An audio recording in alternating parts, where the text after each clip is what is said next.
Most of the portable lights can only adjust the brightness. But this new light from TELESIN can actually change the shape of the beam, from a wide field light to a focused hard light.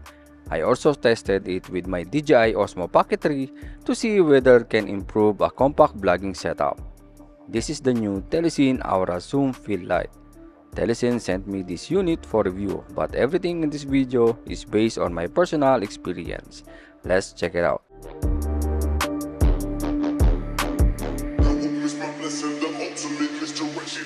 What's up everyone? Welcome back to the channel.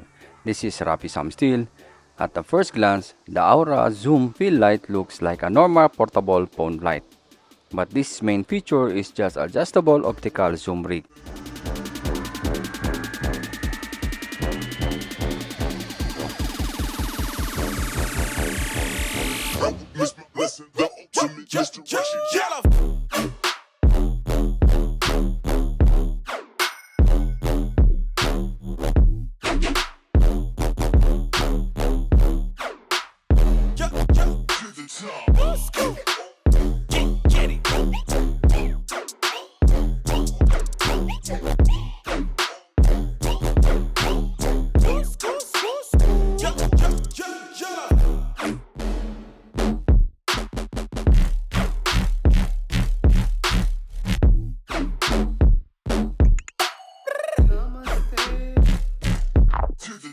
When you rotate it, its light changes from a wide beam into a smaller and more focused beam. The wide beam is useful for vlogging, portraits, and food videos. The focused beam creates stronger highlights, deeper shadows, and more visible texture, which make it useful for product videos.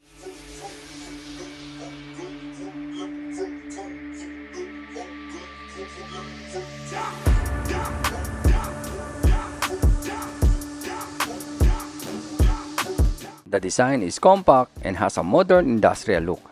It also includes a hidden vlogging mirror, can work as a phone stand, and comes with a 3-axis adjustable mount. Inside the package, you also get a magnetic diffuser and 3 magnetic color gels, tipsy purple, sunset orange, and sweet color pink. Because everything attaches magnetically, changing the look of the light is very quick.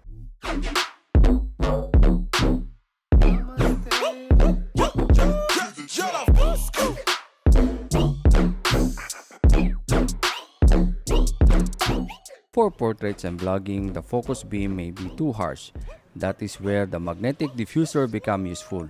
It softens the light and makes the more flattering on the face. It will not replace a large softbox, but for something this small, the result is very useful for close distance content. I also tested the Aura Zoom Field Light with my DJI Osmo Pocket 3. The Pocket 3 already performs well in the low light, but your face can still look dark when filming indoors, at night, or inside the car. First, this is the Pocket 3 without the light.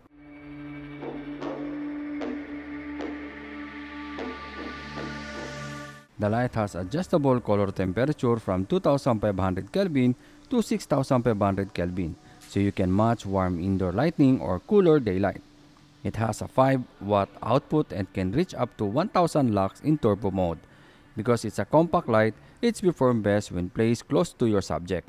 It also connects to the REEF COLOR application.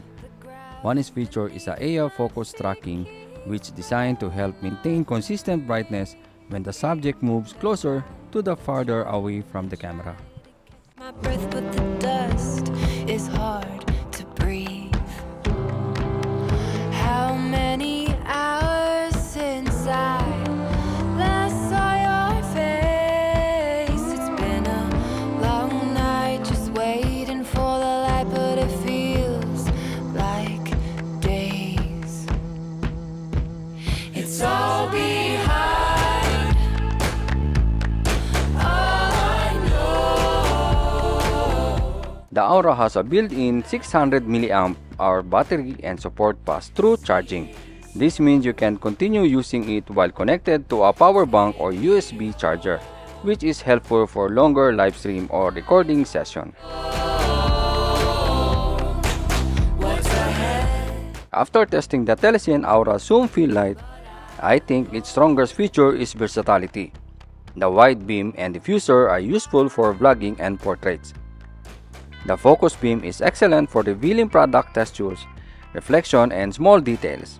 And the magnetic color gels make it easy to create different cinematic moods. I also like it works well with compact cameras like DJI Osmo Pocket 3 without making setup too large.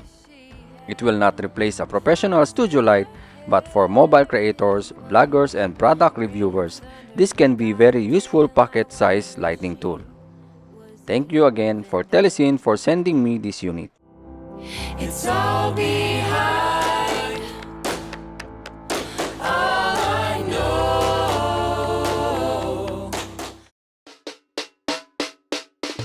And before we end this video guys, I want to share something special. As someone who loves cameras, photography, and filmmaking, I'm starting a new journey in one of the most beautiful islands in the Philippines.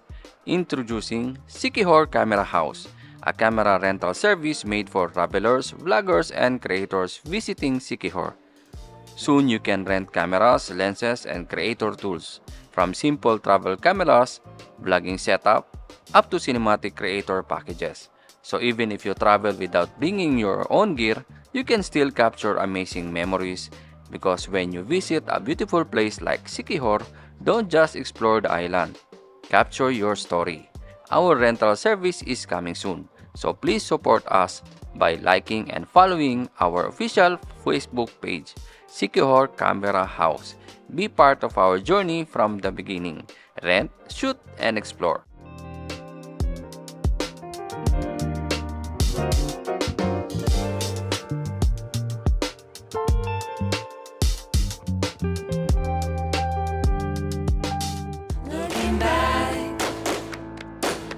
What do you think about the TELESIN Aura Zoom Fill Light? Would you use it for vlogging, product videos, or the DJI Osmo Pocket 3 or 4? Let me know in the comments below. Remember, I don't chase trends, I use what works. Thank you for watching, and I'll see you in the next video. But I go